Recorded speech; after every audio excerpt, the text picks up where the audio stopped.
આ તરફ સુરતમાં દારૂના કેસમાં સજા પામેલા ઉમેદવારને કોંગ્રેસે મેદાને ઉતાર્યા છે। વોર્ડ નંબર 29ના ઉમેદવાર વંદના સાણુકેના સોગંદનામામાં ખુલાસો થયો। કોંગ્રેસે વોર્ડ નંબર 29માં વંદના સાણુકેને ટિકિટ આપી છે અને વંદના સાણુકે જે પ્રોહિબિશનના કેસમાં 2 વખત દોષિત ઠરી ચૂક્યા છે। પાંડેસરા પોલીસ સ્ટેશનમાં નોંધાયેલા છે 2 અલગ-અલગ ગુના।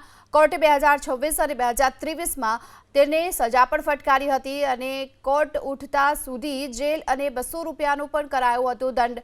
ભાજપ નેતા વિનોદ જૈનના કોંગ્રેસ પર આકરા પ્રહારો, કોંગ્રેસે મતદારોનું અપમાન કર્યું હોવાનો આરોપ લગાવ્યો। તો સુરતમાં દારૂના કેસમાં સજા પામેલા ઉમેદવારને કોંગ્રેસે મેદાન ઉતારતા વિવાદ જોવા મળી રહ્યો છે। કોંગ્રેસે વોર્ડ નંબર 29માં વંદના સાણુકેને ટિકિટ આપી છે કે જેમની સામે પ્રોહિબિશનના કેસમાં 2 વખત તેઓ દોષિત ઠરી ચૂક્યા છે અને 2026 અને 2023માં કોર્ટે તેને સજા પણ ફટકારી હતી।